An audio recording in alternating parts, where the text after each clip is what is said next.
Hola, buenos días. El motivo de esta jornada es hacer una comunicación de prensa en relación a una iniciativa legislativa popular que ha presentado en el Congreso de los Diputados la Asociación Española para la Calidad en la Edificación, a la cual tengo el honor de ser el presidente de la misma. Esta iniciativa legislativa popular está conferida conforme al artículo 87 de la Constitución española, que permite y da el derecho y la obligación de los ciudadanos de ejercer su capacidad para presentar proposiciones de ley en las Cortes Generales. Así, y en base a este artículo 87 de la Constitución española, la Ley Orgánica 3/1984 de 26 de marzo regula los mecanismos de la denominada ILP, Iniciativa Legislativa Popular, permitiendo a todos los ciudadanos y al conjunto de la sociedad civil la participación en la vida pública y política. Esta participación popular en el Congreso de los Diputados y en el Senado, a través de sus órganos de gobierno, contribuyen a la gestión del orden público y se encauza a través de la elección de representantes populares en los órganos de gobierno que alcanzan su máxima expresión en las elecciones legislativas, en las que el pueblo designa a través de sus representantes en las Cortes Generales. Por ello, la participación directa de los ciudadanos en el proceso de la producción normativa, amparada y reconocida por la Constitución española mediante la ILP, Iniciativa Legislativa Popular, permite instrumentar la directa participación del titular de la soberanía del Estado, que no son otros más que los ciudadanos, el conjunto de la sociedad en su más legítimo derecho para la defensa de sus más básicos intereses. Este mecanismo posibilita la apertura de vías para proponer al Poder Legislativo la aprobación de normas cuya necesidad es ampliamente sentida por el electorado y que no encuentra eco en las formaciones políticas con representación parlamentaria, como es lo que actualmente está ocurriendo con este gobierno. Y cierto es que no existe tal representación, ni parlamentaria ni social, ni tan siquiera se la espera, lamentablemente. El miedo de todos los políticos, de todos de la historia de la democracia, es la energía y su consumo.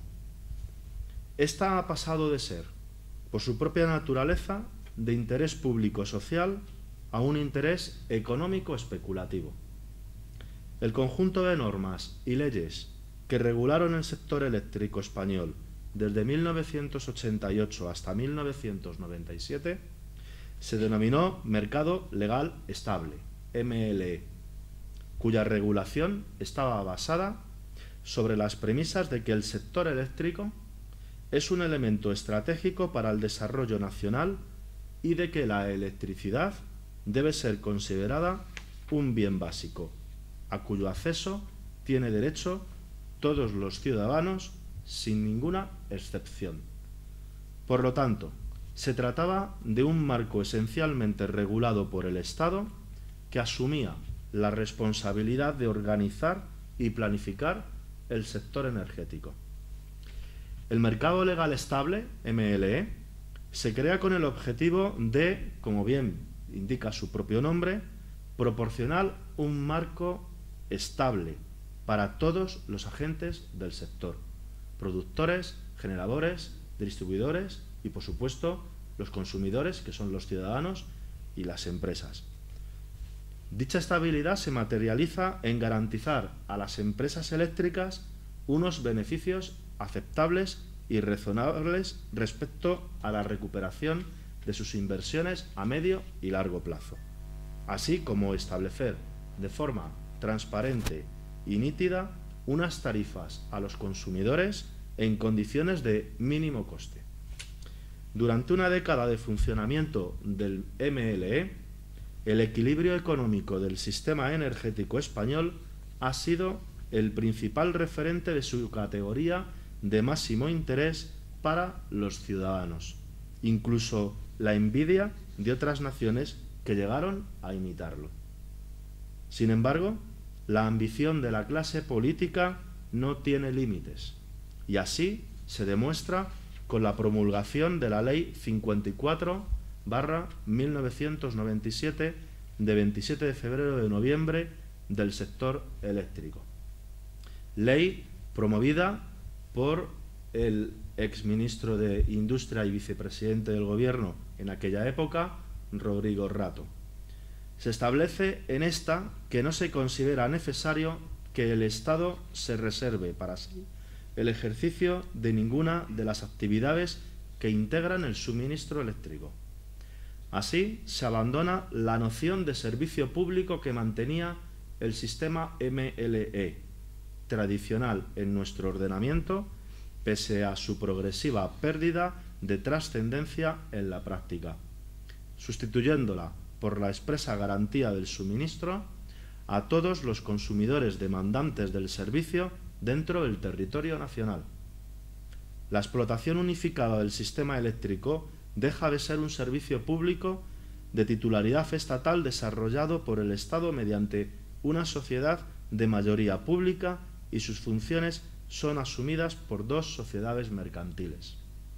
Unidad Española Sociedad Anónima, que ahora la conocemos como UNESA, que no es una asociación, es el nombre de un acrónimo de un conjunto de sociedades anónimas.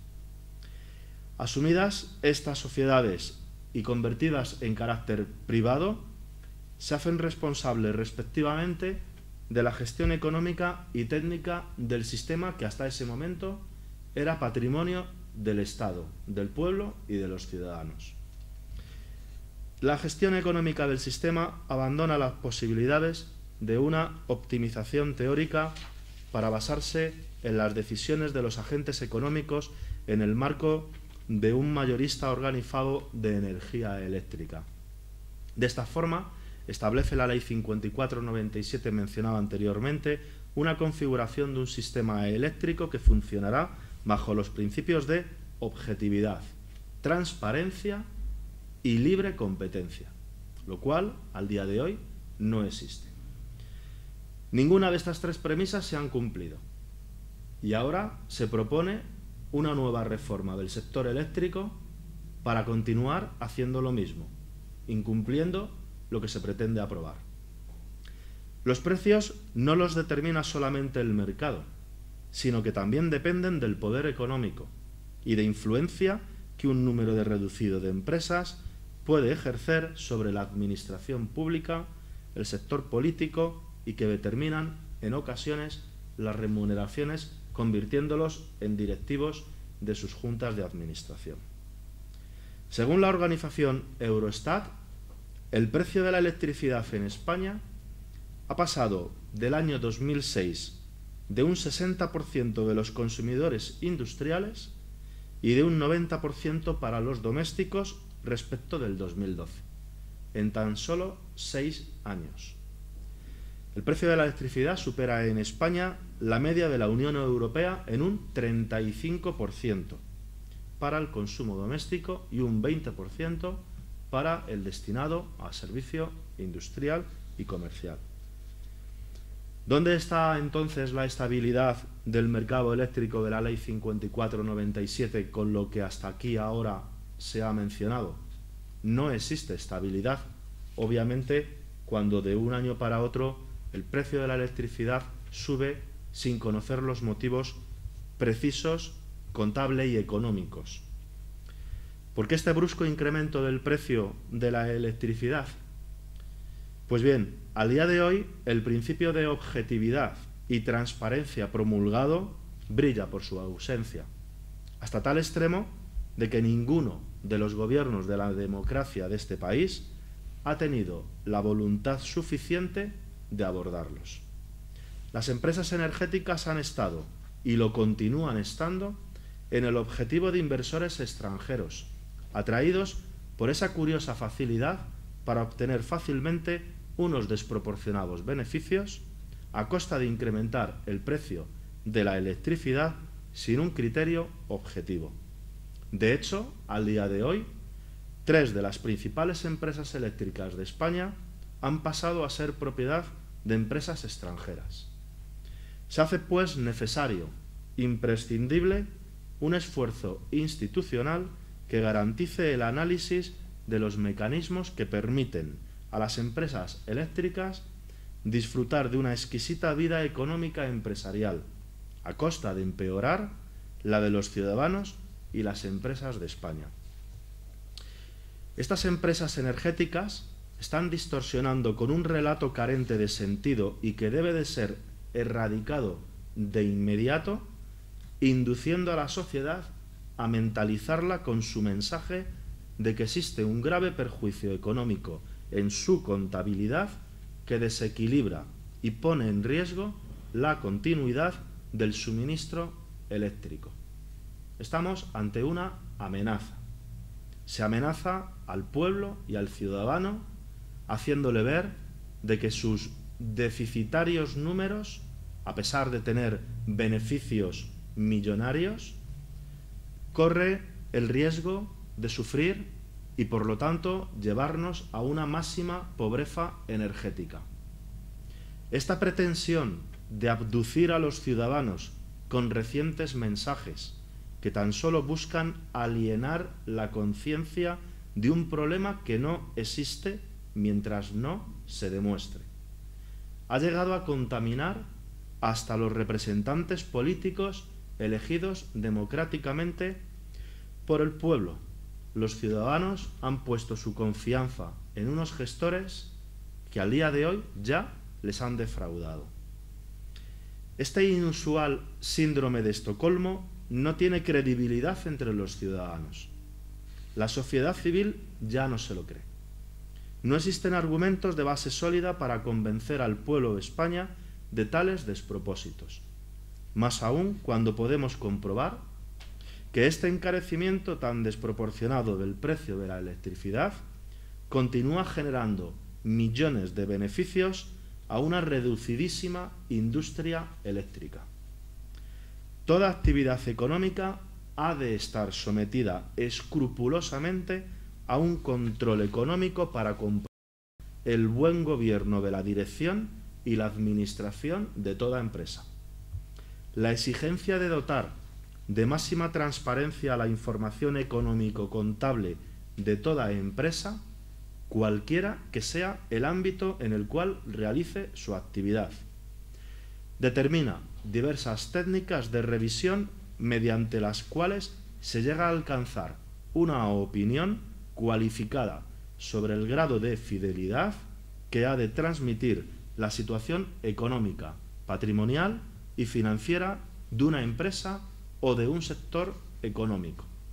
Y con mucho más motivo, un sector económico tan importante como el energético, del cual al día de hoy no podría sobrevivir ninguna sociedad, al menos concebida civilizadamente. Esta transparencia en la información económico-contable es un elemento consustancial al sistema de economía de mercado y viene recogido y regulado en el artículo 38 de la Constitución española. Por lo tanto, se está vulnerando artículos de la Constitución al no permitir conocer los estados económico-contables de estas empresas que, aun teniendo beneficios multimillonarios, siguen exigiendo una deuda con la sociedad, la cual, como antes he dicho, ya no nos la creemos. El actual relato dominante de este reducido número de empresas eléctricas sobre su no demostrado desequilibrio económico, al cual han autodenominado déficit de tarifa, queda suspendido temporalmente mientras no exista un marco normativo que regule la auditoría del mismo. Por ello, y ante la inanición de los representantes del pueblo español en las Cortes Generales para abordar con rotundidad este procedimiento expuesto, ha sido presentado en el Congreso de los Diputados una iniciativa legislativa popular con el título Proposición de Ley de la Auditoría del Déficit del Sector Eléctrico. El objetivo de esta proposición de ley tiene diversas finalidades. En primer lugar, diagnosticar la ingeniería contable regulatoria del actual sistema eléctrico, con el fin de precisar qué partida económica es la causante de los supuestos desequilibrios que alude esta industria eléctrica.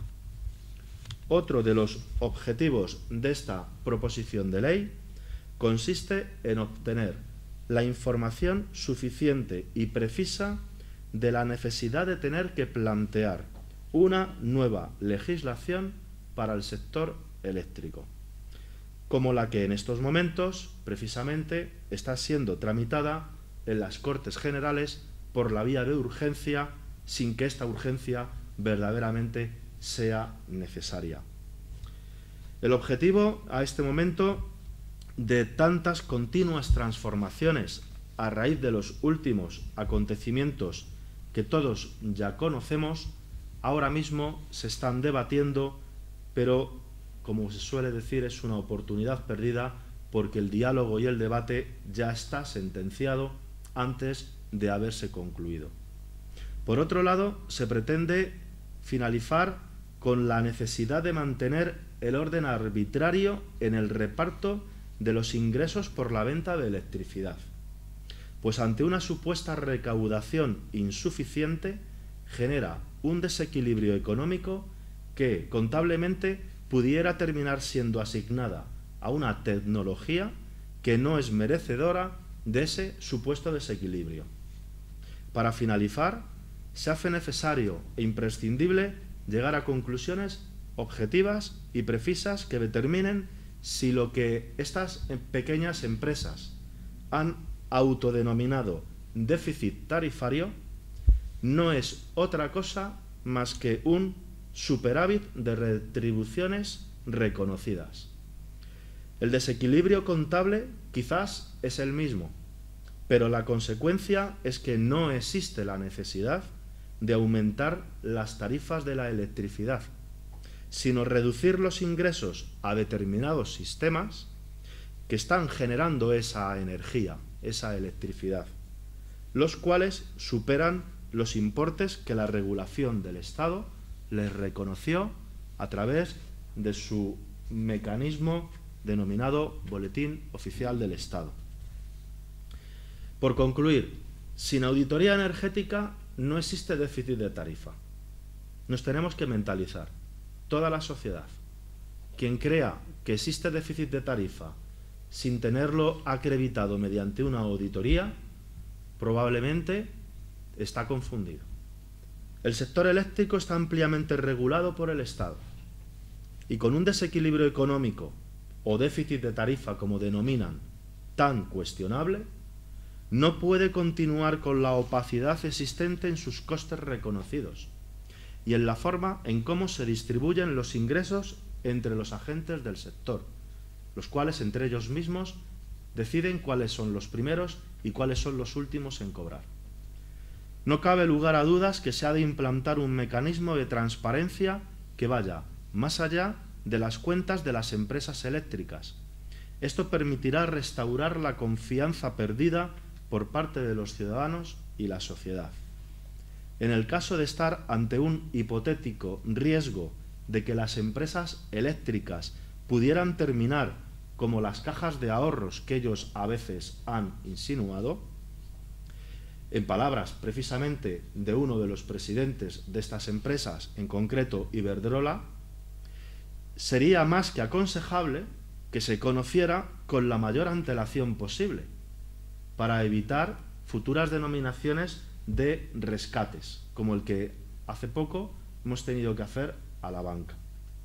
La no reforma energética del gobierno tan solo genera más incertidumbre al ciudadano y a la sociedad civil, acompañado de una inestabilidad reguladora, generando un inestimable criterio, resultando inadmisible jurídicamente que un gobierno pueda decidir de forma unilateral que su retribución para una instalación que lleva 10, 12 o 15 años de funcionamiento a qué coste debería haberse realizado la inversión, con qué coste tendría que haber operado y mantenido ésta, y qué rentabilidad razonable debería haber obtenido si sus costes hubieran sido los que ahora dice el Gobierno que deberían de haber sido, y rehacer con esos criterios las cuentas desde la puesta en funcionamiento para ajustar sus futuros ingresos.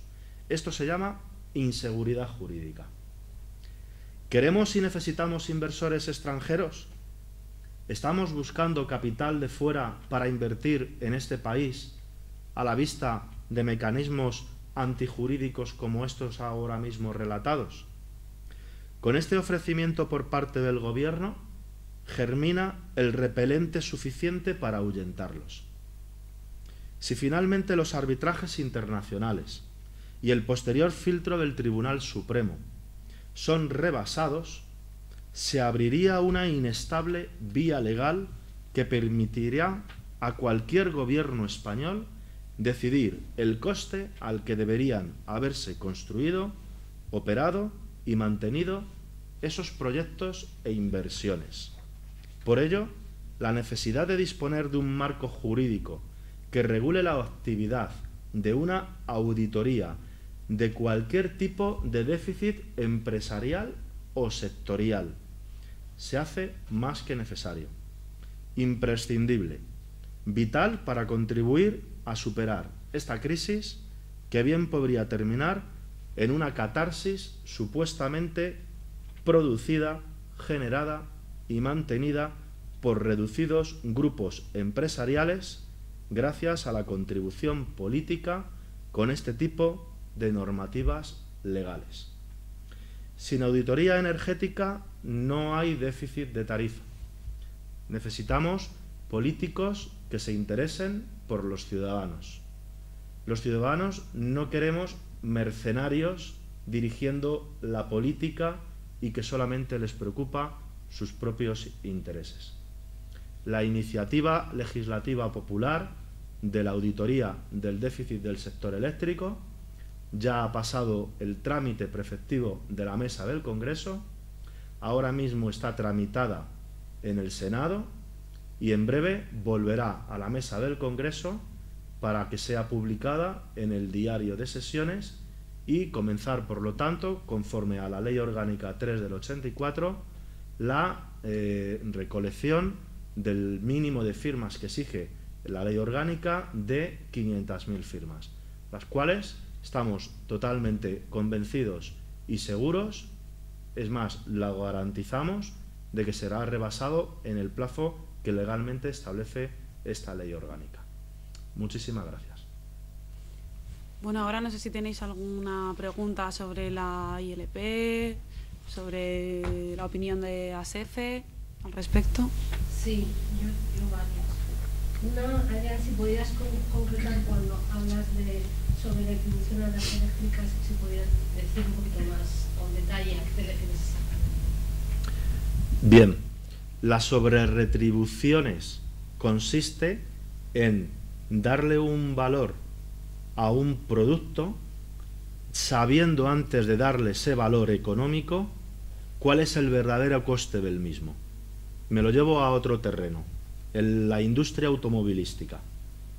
Yo no puedo instalar unos neumáticos diciendo en la partida de costes del vehículo que valen 1.000 cuando se sabe que se fabrican por 200. Obviamente, si yo pongo 4 neumáticos a un precio de 1.000, sabiendo que por 800 euros los estoy comprando o me los están vendiendo, esa diferencia que incorporo al precio, a la tarifa que tiene el comercial en el concesionario, eso es la sobreretribución. Yendo al terreno energético, ¿quién sabe cuánto cuesta generar un kilovatio de electricidad? Las 5 compañías eléctricas. ¿Cómo, cuándo y dónde lo van a decir? Nunca, jamás, si no existe una ley que obligue, mediante una auditoría, a tenerlo que poner encima de la mesa. O sea, que realmente de esa sobreretribución se han estado beneficiando Sin lugar a dudas. Desde la promulgación de la Ley 5497 han ido encadenándose trimestralmente una serie de órdenes, reales decretos o cualquier tipo de perfil normativo en el Boletín Oficial del Estado que le ha estado dando un valor a un producto tan solo en base a informes emitidos de la Comisión Nacional de Energía o similares, sin tener en ningún momento un cálculo preciso y objetivo de a qué corresponden esas partidas económicas. Es más, por poner un ejemplo, no diferencian el coste de la distribución respecto del transporte. La partida contable transporte y distribución es la misma, y entre el 2006 y el 2010 es de 41.000 millones de euros. ¿Cómo podemos saber de esos 41.000 millones de euros, según el informe 14 de la CNE, qué parte corresponde al transporte y qué parte corresponde a la distribución?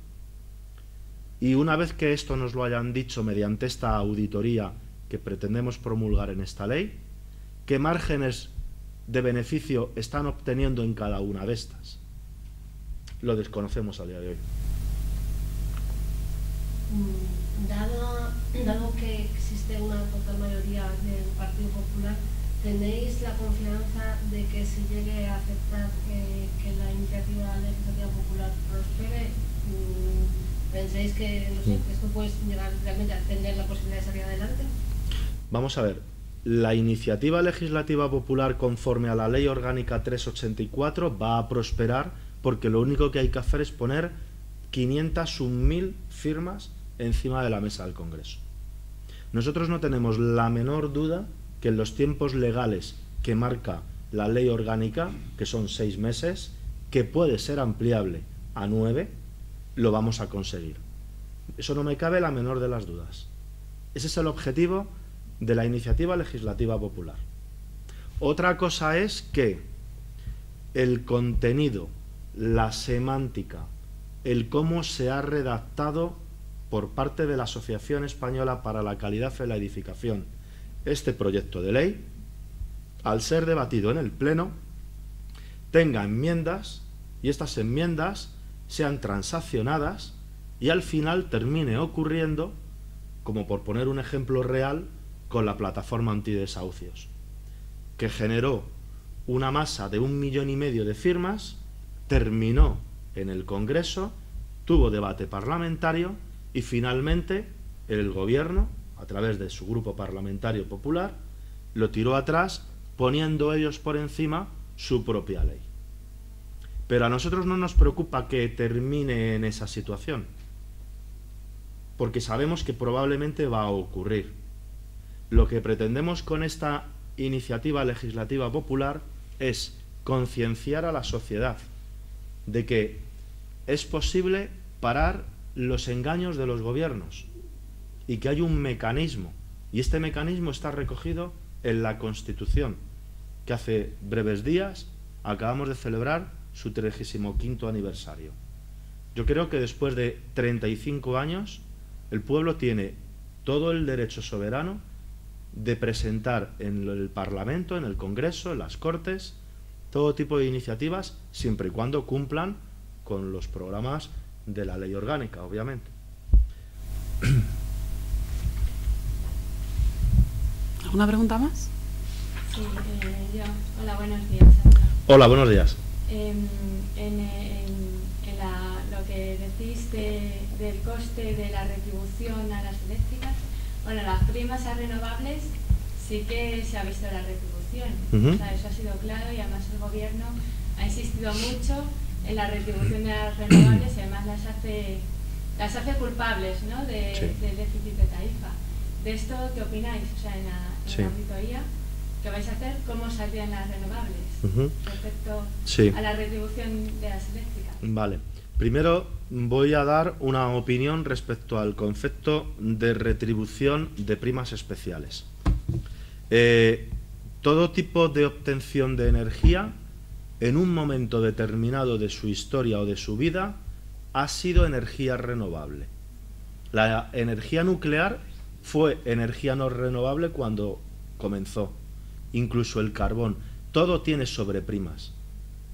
Lo que pasa que a unas se les llaman primas y a otras se les llaman subvenciones. Se le cambia el nombre, pero el concepto es el mismo. ¿Por qué está perjudicada la energía renovable? Porque en el sistema de reparto que he expuesto es el último en percibir. Por un lado se pone los ingresos y por otro lado se pone los gastos fantasmas. Y esos gastos fantasmas son los que tienen que ir percibiendo la remuneración de los ingresos. Si el primero en recibir los ingresos es la moratoria a la energía nuclear, después es el carbón, después es la hidroeléctrica, después es el ciclo combinado, y el último del último del último es la energía renovable, que tiene que cobrar 2 y solo hay 1, obviamente los números final, pues hay un desequilibrio contable. ¿Por qué no ponemos la retribución a las energías renovables, las primeras, en lugar de las primas o subvenciones o la moratoria a la energía nuclear? ¿Por qué están los ciclos combinados antes que la energía renovable cuando solamente están funcionando el 20% de las instalaciones? Ese ordenamiento discriminatorio que genera la actual normativa es la que, entre otros factores, pretende modificar este proyecto de ley presentado en las Cortes Generales. ¿Por qué está establecido ese orden de esa manera? Si el último en percibir son las energías renovables, evidentemente es normal que salga alguien diciendo que quien genera el desequilibrio son las energías renovables, porque son las últimas que están percibiendo el ingreso. Pongamos la moratoria al final, o pongamos los costes a la transición de la competencia al final, o pongamos la deuda que todavía tienen, aunque ha sido suspendida por el Tribunal Supremo por prescripción de 4.500 millones de euros a base de las TTCs. Es decir, en función del orden, así está o no está el déficit. Pongamos a las energías renovables las primeras a cobrar y por lo tanto no habrá ningún problema. Es cuestión de voluntad política. Muchas gracias. No. Yo tengo una pregunta más. Antes te has referido a la increíble subida del precio de la luz. Sí. Pagamos consumidores domésticos y que pagan consumidores industriales. El tema de subir de tarifa no se ha resuelto y nos encontramos ante la amenaza de que de nuevo en enero nos vuelvan a subir la luz de manera considerable. ¿Qué, desde nuestro punto de vista, qué se puede hacer ante esta situación? Porque la iniciativa legislativa popular, que hemos visto cuál es el objetivo, pero existen otro tipo de acciones que puedan poner en marcha los ciudadanos para defenderse de estos abusos. Vamos a ver, desde nuestro punto de vista, los ciudadanos, la única herramienta lícita que tienen en este momento es salir a la calle, protestar, reivindicar pacíficamente, obviamente, manifestar su rechazo de una manera muy fácil y muy sencilla, y es poniéndonos todos de acuerdo qué día y a qué hora vamos a desconectar todas nuestras instalaciones eléctricas. Si toda España se pone de acuerdo un día y una hora en concreto a apagar todas nuestras instalaciones, tan solo 15 minutos, se paraliza completamente todo el sistema eléctrico del país. Esa sería la muestra de mayor conciencia del ciudadano contra el rechazo ante este abuso y contra esta injusticia que se pretende cometer. No conozco otros dos mecanismos. Sí quiero un poco aclarar o ampliar, quizás, que este proyecto de ley de sector eléctrico que está ahora mismo en el Senado en debate parlamentario, su exposición de motivos gira alrededor o tiene como núcleo principal el déficit de tarifa. Es decir, si se demuestra que no existe déficit de tarifa, o si de existir no es ni por asomo las cantidades que están hablando, que ya son, según dicen, de 30.000 millones de euros, ¿para qué queremos reformar la ley eléctrica? ¿Para qué necesitamos incorporar unos mecanismos que no van a contribuir a saldar esa hipotética y fantasma deuda, como por poner un ejemplo, metiendo el denominado peaje de respaldo? ¿Cree el gobierno de verdad que cobrando por la energía que captan las instalaciones fotovoltaicas que hay en los edificios, instalaciones que han sido obligatoriamente puestas porque lo dice el Código Técnico de la Edificación? Cuidado, que si hay instalaciones fotovoltaicas en una residencia, en un hospital o en un centro comercial, no es porque el empresario le haya dado la gana o quiera contribuir al medio ambiente, que por supuesto voluntariamente lo puede hacer. Es que hay un Real Decreto 314/2006, documento básico DBHE, que por cierto acaba de ser renovado el 12 de septiembre del 2013, que obliga a que tengas una instalación fotovoltaica. Yo estuve ayer en una jornada en Telefónica. Telefónica tiene ahora mismo una preocupación tremenda, y es que todo el complejo que hay en Alcobendas, en la ciudad de la comunicación, tiene más de 700 instalaciones fotovoltaicas que están directamente conectadas a la red. No es para autoconsumo. Están conectando a la red la energía que captan los edificios de Telefónica.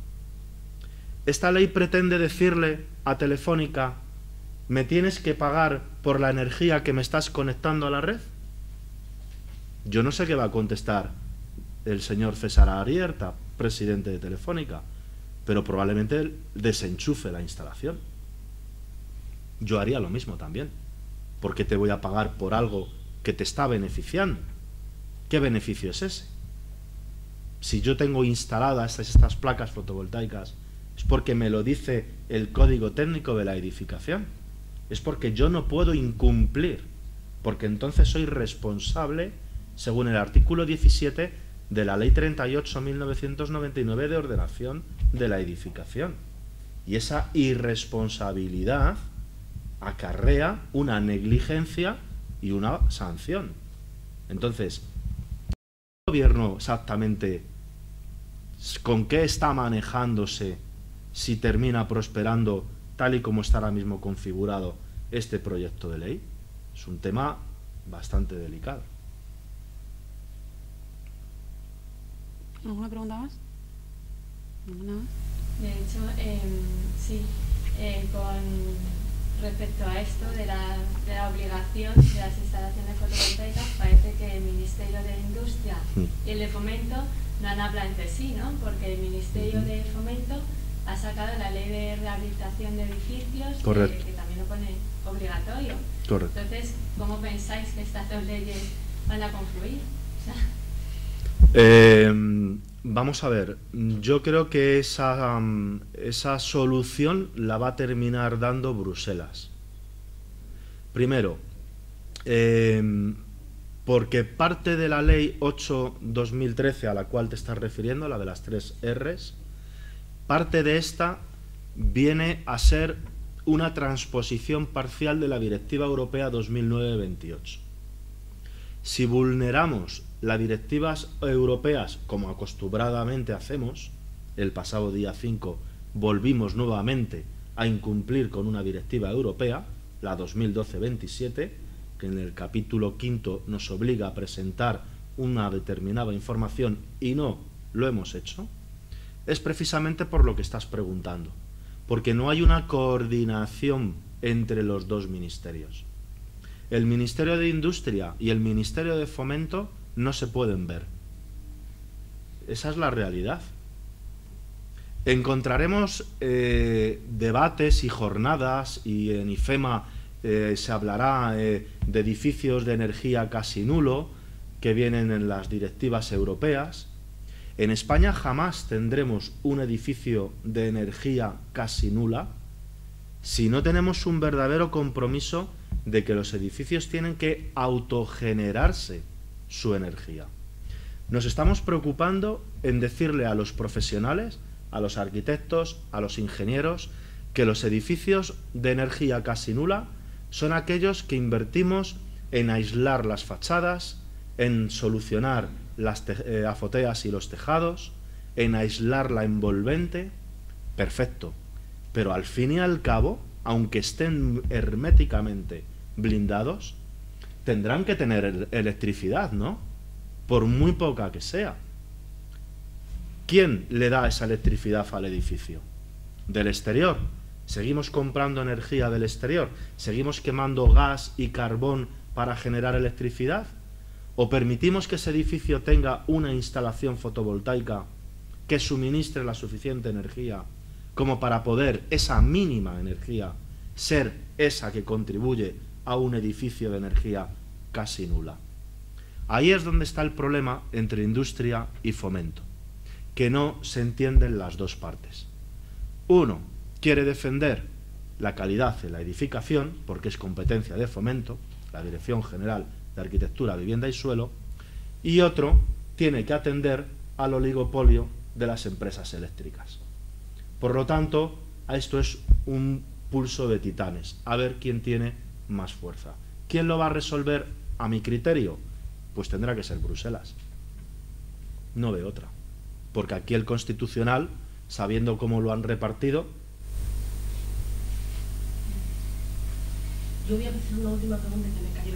No te preocupes. Solamente quería preguntar. Aquí ahora mismo se está viviendo un drama tremendo que es la pobreza energética, que cientos de millares de personas la están sufriendo, lo que significa que no se puede ni calentar en casa. Sí.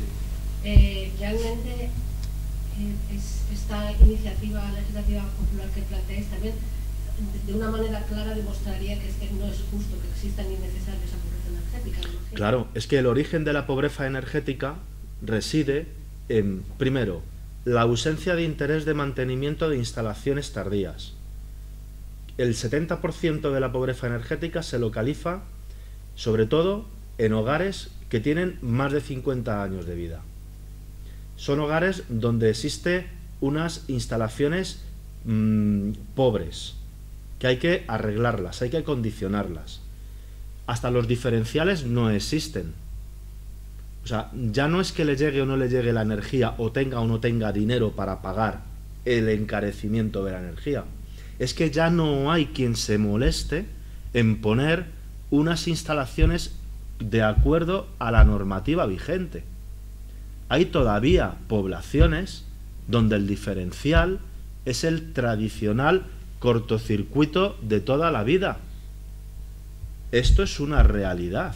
Allí nadie ha ido a poner una caja aislante con los diferenciales. Eso también es pobreza energética.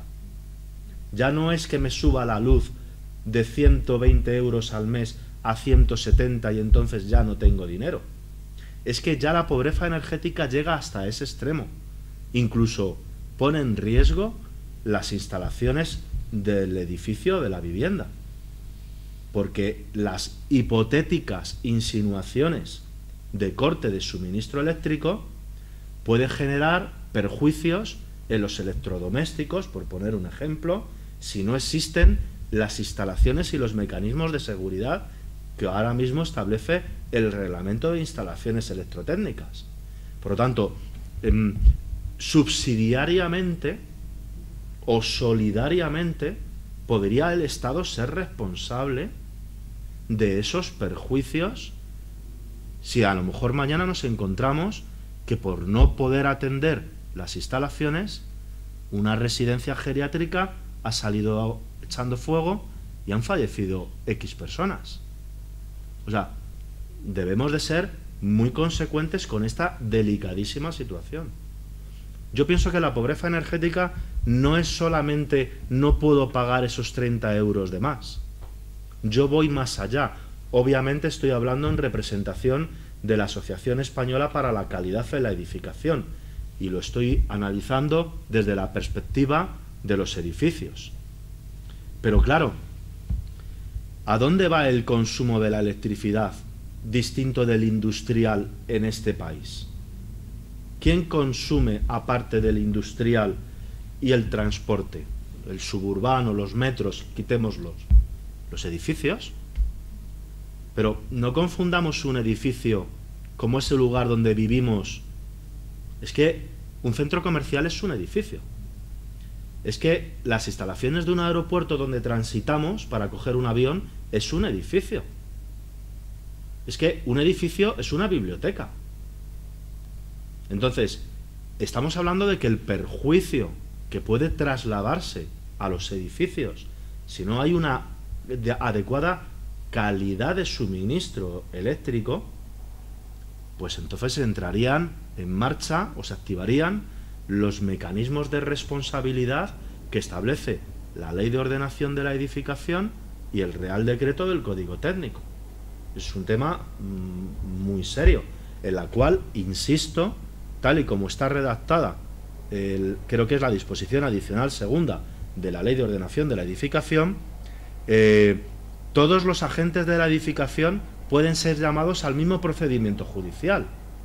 Es decir, que si el propietario del inmueble denuncia al proyectista arquitecto, la disposición adicional que he mencionado permite que el juez haga que el denunciado traslade al resto de los agentes de la edificación esta misma responsabilidad.